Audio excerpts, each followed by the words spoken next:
ஆந்திர மாநிலம் நந்தியாலாவில் இரு பிரிவைச் சேர்ந்த 100க்கும் மேற்பட்ட திருநங்கைகள் வசூல் செய்வது தொடர்பாக ஏற்பட்ட தகராறில் மிளகாய் பொடியை தூவி பெரும் மோதலில் ஈடுபட்டதால் அப்பகுதியே கலவரக்காடானது. 100க்கும் மேற்பட்ட திருநங்கைகள் கைதான நிலையில் மோதலுக்கு காரணம் என்ன? ஆந்திர மாநிலத்தில் திருநங்கைகள் சாதி ரீதியாக இரு பிரிவாக பிரிந்து செயல்பட்டு வருகின்றனர்.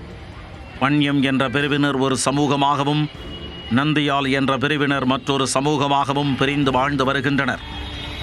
இந்நிலையில் நந்தியால் பகுதியில் பணம் வசூல் செய்வது தொடர்பாக இவர்களுக்கிடையே அடிக்கடி தகராறு ஏற்படுவது வழக்கமாக இருந்து வந்துள்ளது.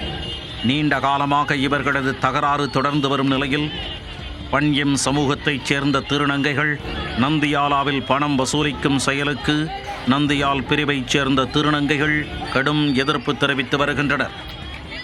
இவர்களுக்கிடையே அடிக்கடி தகராறு மற்றும் மோதல் வெடித்து வந்த நிலையில் வெள்ளிக்கிழமை நந்தியாலா காவல் நிலையம் அருகே அவர்களுக்கிடையே மீண்டும் மோதல் வெடித்துள்ளது. இரு பிரிவைச் சேர்ந்த திருநங்கைகளும் ஒருவர் மீது ஒருவர் கற்களை வீசி கொடூரமான தாக்குதலில் ஈடுபட்டனர்.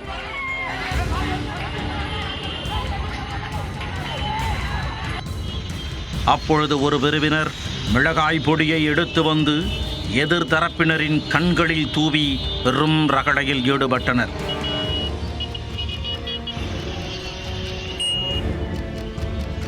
திருநங்கைகளுக்கிடையே ஏற்பட்ட இந்த மோதலால் அப்பகுதியை பெரும் கலவரக்காடாக காட்சியளித்தது.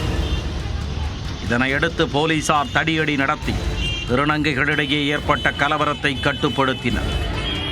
மோதலில் ஈடுபட்ட 100 திருநங்கைகளை கைது செய்து வழக்கு பதிவு செய்த போலீசார் அவர்களிடம் விசாரித்து வருகின்றனர்.